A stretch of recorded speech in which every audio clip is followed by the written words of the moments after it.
बेटा मैं आज आप लोगों को संस्कृत की कुछ खास बेसिक चीजें समझाऊंगी, जिसमें हम बात करते कैसे हैं, हम कैसे वाक्य बनाते हैं, संस्कृत वाक्य रचना कैसी होती है, इसके बारे में मैं आपको अच्छी तरह से समझाऊंगी।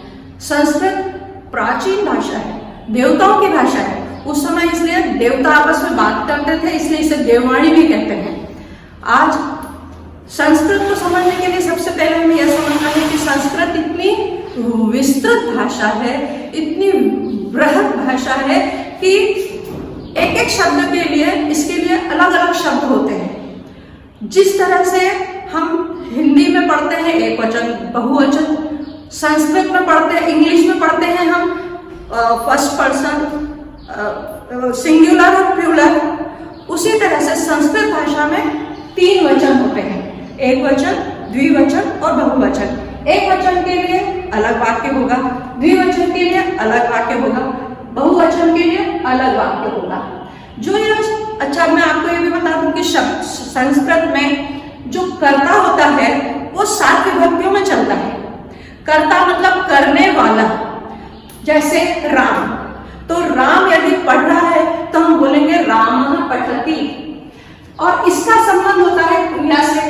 क्रिया में होता है धातु रूप, तो धातु रूप में हम पहले हमें नॉर्मली समझना है कि धातुएं किसे कहते हैं। धातु क्रिया को कहते हैं, जैसे खाना, पीना, हंसना, उठना, बैठना, बोलना, ये सब चीजें क्रियाओं में आती है। तो कर्ता और क्रिया 2 चीजों से वाक्य बनता है, और इन वाक्यों को जो शब्द जोड़ते हैं उन्हें कारक कहते हैं। हिंदी में जिनको हम कारक कहते हैं, जैसे मैंने एक वाक्य बताया आपको कि राम ने रावण को बाण से मारा। सिंपल सेंटेंस है, लेकिन अब इसे संस्कृत में बनाने के लिए पर्टिकुलर हर शब्द के लिए एक चीज है। जैसे मैंने कहा ने, तो एक प्रथमा का चिन्ह होता है ने, ये यहां से ने आया, ये ने का एक वचन का चिन्ह है, तो यहां लग जाएगा रामः, मतलब ये ने लग गया, राम ने। अब हम कहेंगे रावण को, तो संस्कृत में द्वितीय का चिन्ह है को। ये जो तम शब्द है यहां रावण में लग जाएगा, तो यहां हो जाएगा रावणम। राम को, राम ने रावण को बाण से। अब यहां बाण से शब्द जो है ये तृतीयाकरण चिन्ह आ गया।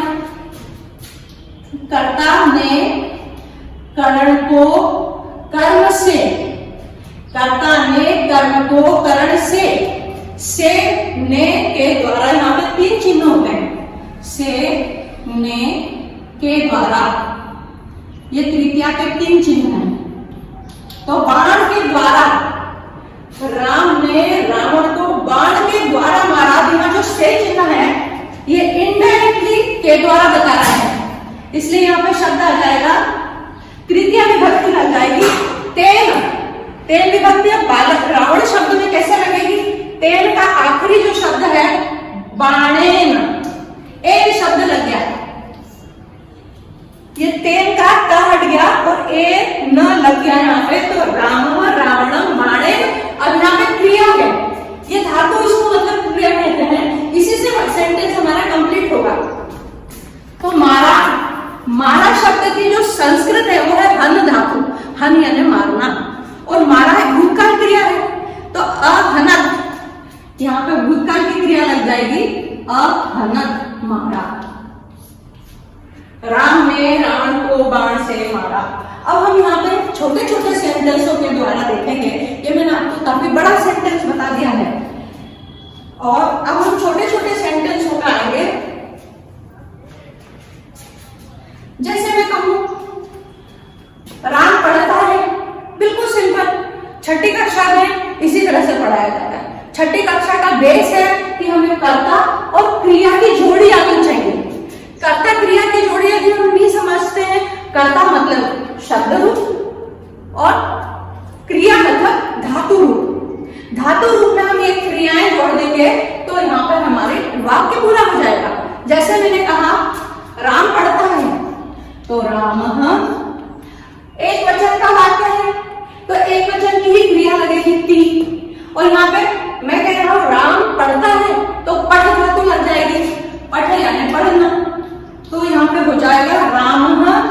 पठती, राम पढ़ता है। कृष्ण लिखता है तो कृष्णः लिखति, कृष्णः लिखति। शिक्षक पढ़ाता है, शिक्षकः, अब यहां पर शिक्षक के लिए विसर्ग लग जाएगा, शिक्षकः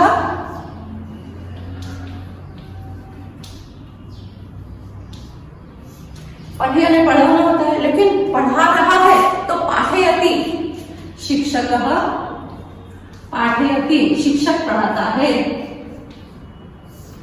इतना समझ में आया आप लोगों को? पीछे क्या सबको समझ में आया? Very good.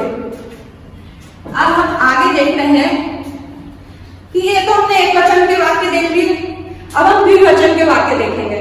द्विवचन में द्विवचन की क्रिया लगाना भी हमें आना चाहिए। वे दोनों हंसते हैं, तो ये शब्द आ जाएगा द्विवचन का, कौन यानी वे दोनों। अब द्विवचन की क्रिया है, वे दोनों हंसते हैं, तो हंस धातु यहां लग जाएगी, हंस यानी हंसना, हंसतः, तौ हंसतः, वे दोनों हंसते हैं। वे दोनों चलते हैं, तो तौ चलतः, तौ चलतः, वे दोनों चलते हैं। वे दोनों पढ़ते हैं, तौ पठतः, वे दोनों पढ़ते हैं। वे दोनों खाते हैं, वे दोनों समोसा खाते हैं, तो तौ समोसा। अब समोसे को भी द्विवचन में करना पड़ेगा, तौ समोसौ खादतः, वे दोनों समोसा खाते हैं। आया समझ में? अब हम बहुवचन के वाक्य बनाएंगे। जिस तरह से हमने एक वचन के वाक्य देखे, द्विवचन के वाक्य देखे, अब हम बहुवचन के वाक्य देखेंगे। हमने द्विवचन पढ़ लिया, अब हम बहुवचन पढ़ेंगे। बहुवचन में क्या होगा? बहुवचन का कर्ता लगेगा और बहुवचन की क्रिया लगेगी। अब बहुवचन की क्रिया में यहाँ पे अंति लिखा है, यहाँ आमः लिखा है, लेकिन ये जो अ है वो साइलेंट है, वो धातु के अंदर चिपक जाएगा। धातु में लगने के कारण ये धातु का जो हलंत शब्द है वो हट जाएगा, तो यहाँ पे शब्द आ जाएगा पठन्ति, खादन्ति, नयन्ति। खादन्ति वे सब खाते हैं, पठन्ति वे सब पढ़ते हैं, नयन्ति वे सब ले जाते हैं। आ लग जाएगा नीना धातु में, तो वे सब लाते हैं। गम गच्छे यानी जाना, वे सब जाते हैं, तो ते गच्छन्ति। और आ लग जाएगा गम धातु में, तो वे सब आते हैं। ताहा आगच्छन्ति, वे सब लड़कियां आती हैं। अभी ताहा लग गया मतलब स्त्रीलिंग शब्द बोल दिया मैंने। और यदि पुल्लिंग होगा तो सह तौते, ते यहाँ पे बहुवचन है, तो ते लड़कों के लिए और ताहा लड़कियों के लिए शब्द आता है। तो हम बोलेंगे, जैसे वाक्य हम बनाते हैं, वे सब पाठ पढ़ते हैं, तो ते पाठम पठन्ति, पाठम पठन्ति, वे सब पाठ पढ़ते हैं। वे सब जल पीते हैं, ते जलम पिबन्ति, ते जलम पिबन्ति, पीते हैं। अब यदि मैं स्त्रीलिंग का वाक्य बनाऊं तो स्त्रीलिंग में आ जाएगा सा ते ताहा। यहां स्त्रीलिंग शब्द बन जाएगा सा यानी वह लड़की, ते वे दो लड़कियां, और ताहा वे सब लड़कियां। अब यहाँ पर ते और ते में एक समान है, द्विवचन और बहुवचन यदि ते में समान है तो ते जब अंति होगा वाक्य में, जब ते अंति आएगा तब हमें समझना है कि वे सब लड़के हैं। लेकिन जब वाक्य में आखिरी में तह आएगा तो हमें समझना है कि वे दोनों लड़कियां हैं। ये ते का हमें डिफरेंस पता चलेगा। ते के साथ तह आएगा, ते के साथ तह आएगा तो द्विवचन लड़कियां, और ते के साथ अंति आएगा तो वे सब लड़के। संस्कृत को इसीलिए कंप्यूटराइज्ड भाषा कहा है। आजकल की पढ़िए नई दुनिया के, उसमें लिखा है कि संस्कृत में विज्ञान और गणित पढ़ाया जा रहा है, क्योंकि जो हमारे प्राचीन ग्रंथ हैं, जो हमारे ऋषि मुनियों के द्वारा रचित हैं, उनमें सारा ज्ञान समाहित है। तो वो जो ज्ञान है वो आजकल संस्कृत में ही उपलब्ध है। तो संस्कृत को इसीलिए पढ़ने में बच्चों को जोर दिया जाता है। लेकिन चूंकि संस्कृत की ग्रामर थोड़ी विस्तृत है, इसलिए बच्चों को पढ़ने में थोड़ी सी कठिन लगती है। लेकिन यदि ये ध्यानपूर्वक समझे तो संस्कृत से सरल कोई विषय नहीं है। संस्कृत और गणित 100 मार्क्स मिलते हैं। कभी भी आप ये देखिए कि स्कोरिंग सब्जेक्ट किसको कहते हैं, भाई संस्कृत पढ़ ले, भाई गणित पढ़ ले, अच्छी तरह से पूरे मार्क्स मिलेंगे। तो ये चीज होती है केवल संस्कृत और गणित में। तो आज अमेरिका में, रूस में गणित और विज्ञान संस्कृत भाषा में पढ़ाया जा रहा है, क्योंकि वो जो ज्ञान हमारे ऋषि मुनि छोड़ गए हैं वो सारा खोद के निकाल रहे हैं वो लोग। तो इस चीज का महत्व भारतीय कम समझते हैं, लेकिन विदेशियों ने ज्यादा समझ लिया, और विदेशी इसीलिए ऊंची उड़ान उड़ रहे हैं। हाँ, चलिए आज हम देखते हैं। हमने क्या था, ये यहाँ पे मैंने सर्वनाम शब्द बताया। अब मैं आपको जिस तरह से मैंने सर्वनाम शब्द बनाए, उसी तरह से मैं अब आपको संज्ञा शब्दों के वाक्य बताऊंगी। मैंने आपको अभी सर्वनाम के शब्दों के वाक्य बनाना बताया, उसी तरह से मैं अब संज्ञा के वाक्य बताऊंगी। संज्ञा और सर्वनाम में क्या भेद होता है? किसी भी व्यक्ति, वस्तु, विषय के नाम को हम संज्ञा कहते हैं, और सर्वनाम किसे कहते हैं? सर्वनाम जो संज्ञा के बदले काम है ना। जैसे मैंने कहा राम पढ़ता है, तो यदि मैं कहूँ कि वह पढ़ता है, तो ये वह मैंने संज्ञा के स्थान पर, राम के स्थान पर सर्वनाम शब्द लगाया, वह। इतनी बात समझ में आ गई आपको? अब देखिए हम बताते हैं कि संज्ञा के वाक्य हम कैसे बनाते हैं। यहाँ पे मैंने लिखा है सह तौते। अब हमें इसको हमको राम शब्द में परिवर्तित करना है, तो हम करेंगे, सिर्फ मैं आपको ये बतला के बताऊंगी। यहाँ पे हो जाएगा राम, सह के स्थान पर राम शब्द आया, विसर्ग वैसा का वैसे ही लगा है। अब तौ के स्थान पर औ की मात्रा लग जाएगी रामौ, ते के स्थान पर रामः। ये बहुवचन, एक वचन, द्विवचन, बहुवचन। अब इसके हम वाक्य देखेंगे। ये हमारा ऐसे चीज रहेगा, इस प्रारूप में कोई परिवर्तन नहीं आएगा। मैं कहती हूं राम पुस्तक पढ़ता है, रामः पुस्तकम पठति। यहां पे कर्ता, ये क्रिया, एक वचन का कर्ता है तो एक वचन की क्रिया लगेगी, और जो शब्द बीच में आएगा मतलब वो कर्म कर रहा है, तो कर्म का चिन्ह को, इसलिए यहाँ पे अम बिंदी लग जाएगी। रामः पुस्तकम पठति। राम जल पीता है, रामः जलम पिबति, रामः जलम पिबति।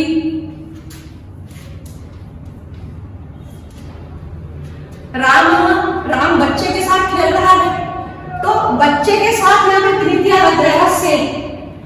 तो रामः हमारा कर्ता तो राम ही है, बच्चे के साथ खेल रहा है, तो बालकेन सह, बालक शब्द में तृतीया लग जाएगी, बालकेन सह। क्रीडति खेलता है। मतलब ये याद रखना है हमें कि एक वचन का कर्ता और एक वचन की क्रिया। और एक संस्कृत में छोटा सा नियम भी मैं आपको बता देती हूँ। सह के योग में हमेशा तृतीया विभक्ति लगती है।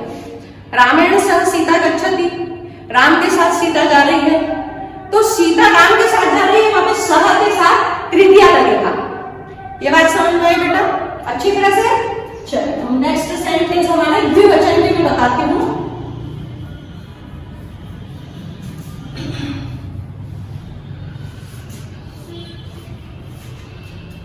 दो बालक पुस्तक पढ़ रहे हैं, तो दोनों बालक अलग अलग दो पुस्तकें पढ़ रहे हैं, तो इनडायरेक्टली है सही।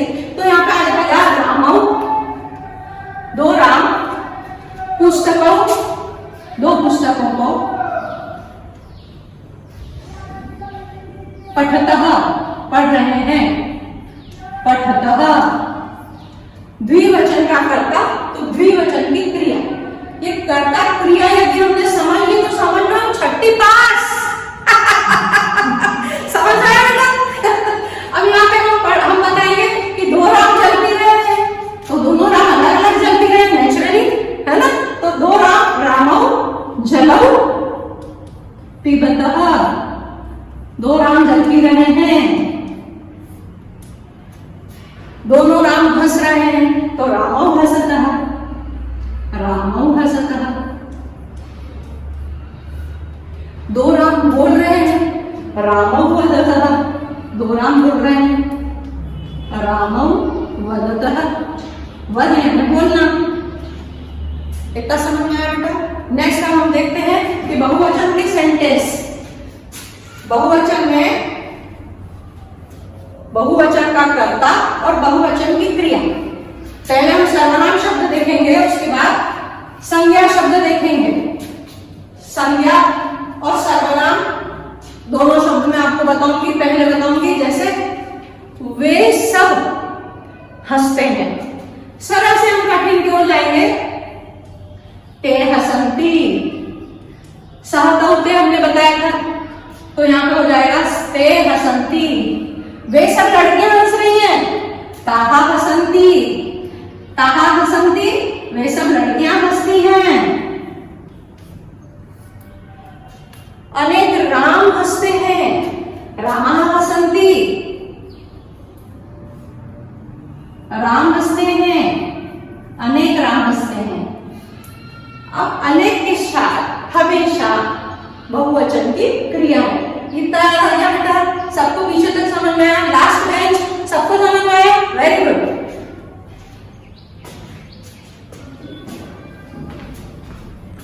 मैंने आपको अभी सर्वनाम के शब्दों के वाक्य बनाना बताया, उसी तरह से मैं अब संज्ञा के वाक्य बताऊंगी। संज्ञा और सर्वनाम में क्या भेद होता है? किसी भी व्यक्ति, वस्तु, विषय के नाम को हम संज्ञा कहते हैं, और सर्वनाम किसे कहते हैं? सर्वनाम जो संज्ञा के बदले काम आए, है ना? जैसे मैंने कहा राम पढ़ता है, तो यदि मैं कहूं कि वह पढ़ता है, तो ये वह मैंने संज्ञा के स्थान पर, राम के स्थान पर सर्वनाम शब्द लगाया, वह। इतनी बात समझ में आ गई आपको? अब देखिए हम बताते हैं कि संज्ञा के वाक्य हम कैसे बनाते हैं। यहाँ पे मैंने लिखा है सहतौते, अब हमें इसको हमको राम शब्द में परिवर्तित करना है, तो हम करेंगे, सिर्फ मैं आपको ये बतला के बताऊंगी। यहाँ पे हो जाएगा रामः, सह के स्थान पर राम शब्द आया, विसर्ग वैसा का वैसे ही लगा है। अब तौ के स्थान पर औ की मात्रा लग जाएगी रामौ, ते के स्थान पर रामः। ये बहुवचन, एक वचन, द्विवचन, बहुवचन। अब इसके हम वाक्य देखेंगे, ये हमारा एज इट इज रहेगा, इस प्रारूप में कोई परिवर्तन नहीं आएगा। मैं कहती हूं राम पुस्तक पढ़ता है, रामः पुस्तकम पठति। यहां पे कर्ता, ये क्रिया, एक वचन का कर्ता है तो एक वचन की क्रिया लगेगी, और जो शब्द बीच में आएगा मतलब वो कर्म कर रहा है, तो कर्म को, कर्म का चिन्ह को, इसलिए यहाँ पे अम बिंदी लग जाएगी। रामः पुस्तकम पठति, राम जल पीता है, रामः जलम पिबति, रामः जलम पिबति।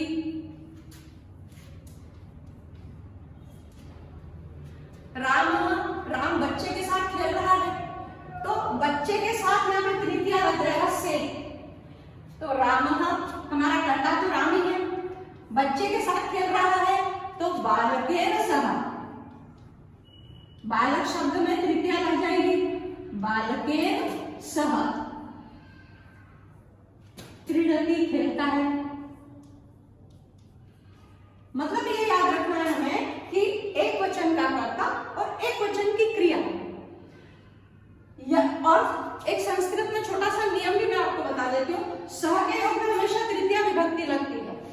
रामेण सह सीता गच्छति, राम के साथ सीता जा रही है, तो सीता राम के साथ जा रही है, वहां पे सह के साथ तृतीया लगेगा। ये बात समझ में आई बेटा अच्छी तरह से? चलो हम नेक्स्ट सेंटेंस हमारे द्विवचन के मैं बताती हूँ।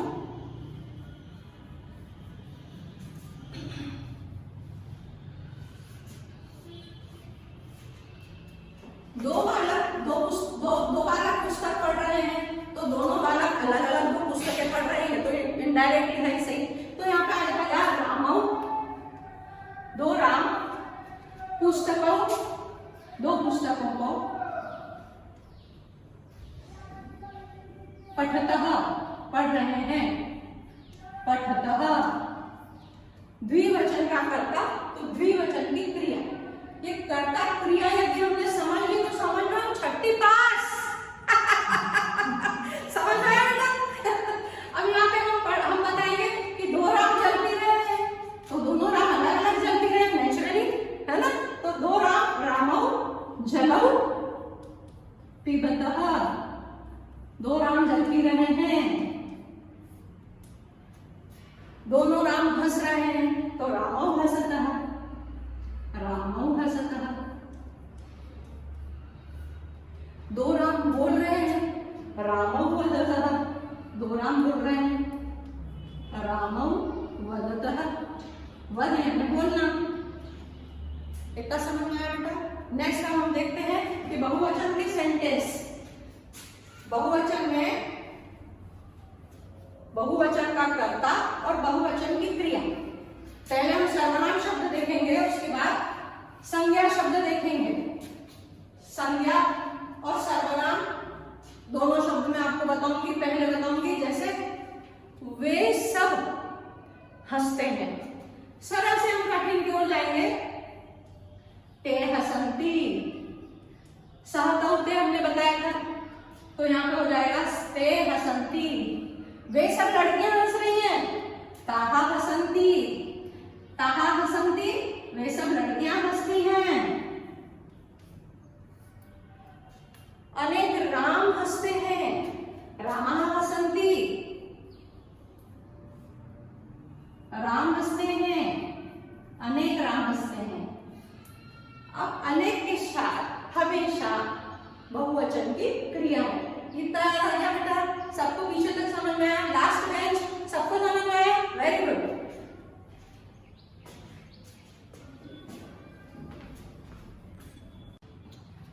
अब एक बात समझेंगे बेटा सब बच्चे कि जो ये विभक्तियां हम पढ़ते हैं ये वास्तव में कारक चिन्ह है। कारक चिन्हों को हम कैसे प्रयोग में लाएंगे? वाक्य के अकॉर्डिंग ये हम एक एक विभक्ति का आपको प्रयोग समझाती हूँ मैं आपको। जैसे कोई भी शब्द रूप है वो 7 विभक्तियों में चलता है, लेकिन हमेशा आप ये याद रखना कि जो सर्वनाम शब्द है वो सप्तमी तक ही चलेगा, लेकिन यदि संज्ञा शब्द है तो उसका संबोधन भी होगा। क्योंकि हम किसी को पुकारते हैं तो हे राम, हे सीता ऐसे पुकारते हैं, तो उसी तरह से यहाँ पे विभक्ति बदल जाती है।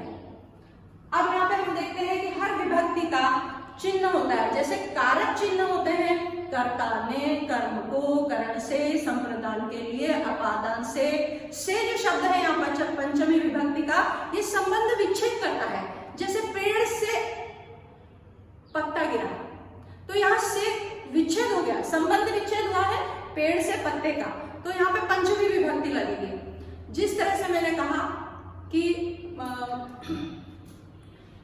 से जो चिन्ह है तृतीया में भी आ सकता है और पंचमी में भी आ सकता है, लेकिन वाक्य के बीच में, जैसे वाक्य के बीच में मैंने कहा राम ने रावण को बाण से मारा, अब यहाँ बाण से ये विच्छेद नहीं हुआ है यहाँ पे, तो विच्छेद नहीं हुआ है इसलिए यहाँ पे तृतीया विभक्ति लगेगी। लेकिन जब जैसे छत से बालक गिरा, तो जब संबंध विच्छेद हो रहा है तब पंचमी विभक्ति लगेगी से, है ना। अपादान से षष्ठी का चिन्ह होता है संबंध कार्य की, सप्तमी में पर आधार होता है अधिकरण, और संबोधन में पुकारना होता है एक वचन, द्विवचन और बहुवचन में। तो अब हम देखते हैं एक एक विभक्ति को। प्रथमा ने रामः, राम ने, द्वितीया को तम, अब यहाँ पे मैं अभी सर्वनाम शब्द पहले बताती हूँ। तो सह यानी होता है वह, सह यानी होता है वह, लेकिन हम वह में मैं कैसे लगाएंगे? वह में मैं लगाने के लिए हम क्या करेंगे? वह ने तो नहीं बोल सकते, इसलिए हम यहाँ पे बोलते हैं उसने, उन दोनों ने, उन सब ने। सह तव यानी उन दोनों ने, और ते यानी उन सब ने। यहां बोलेंगे उन्होंने। तब यानी उसको, यहाँ पे द्वितीय का चिन्ह को, तो तब यानी उसको, उन दोनों को, उन सबको। तृतीय का चिन्ह ने से के द्वारा, तो ते यानी उसने, ताभ्यां उन दोनों ने, उन्होंने। तृतीय का बहुवचन है तो उन्होंने। चतुर्थी का चिन्ह है के लिए, उसके लिए। द्विवचन में हो जाएगा उन दोनों के लिए, बहुवचन में हो जाएगा उन सब के लिए। पंचमी का चिन्ह से, तस्मात् यानी उससे, उन दोनों से और उन सब से, उन सब से, है ना। षष्ठी का चिन्ह होता है का के की, का के की। ये का के की इसलिए बताया गया है कि वाक्य के अकॉर्डिंग उसका, उसके, उसकी शब्द हो सकता है। तो यहाँ पे इसलिए इस चिन्ह को काके की संबंध बताया गया है। किसी भी चीज से, तो राजा का पुत्र, राजा का पुत्र हो जाएगा तो राज्ञः षष्ठी लग जाएगी यहाँ पे, ठीक है। और उसका पुत्र, तस्य पुत्र, उसका, उसकी बेटी तो तस्य सुता, उसकी बेटी काके की। ये काके की चिन्ह इस तरह से लगेगा, उन दोनों का, उन दोनों के, उन दोनों की, उन सब में, उन सब का, उन सब का, उन सब के, उन सब की। इसी तरह सप्तमी का चिन्ह होता है मैं पर, मैं पर। उसमें ये आदत बहुत खराब है, यदि कहें उसमें ये आदत बहुत खराब है तो कहेंगे तस्मिन् इयम् आदतः अस्ति। तो तस्मिन् है उसमें, और यदि हम वाक्य के अकॉर्डिंग उस पर कहना चाहें तो उस पर भी शब्द लग सकता है, उसमें या उस पर, उन दोनों में या उन दोनों पर, उन सब में या उन सब पर। ये वाक्य के अकॉर्डिंग हम बुक में जब पाठ पढ़ते हैं तब हमें वाक्य में समझ में आता है कि हाँ इन चिन्हों को लगा के हम उस वाक्य को समझ सकते हैं। ये एक्चुअली मात्राएं हैं, मात्राओं के अकॉर्डिंग हम लगा देते हैं। वास्तव में ये कारक चिन्ह है।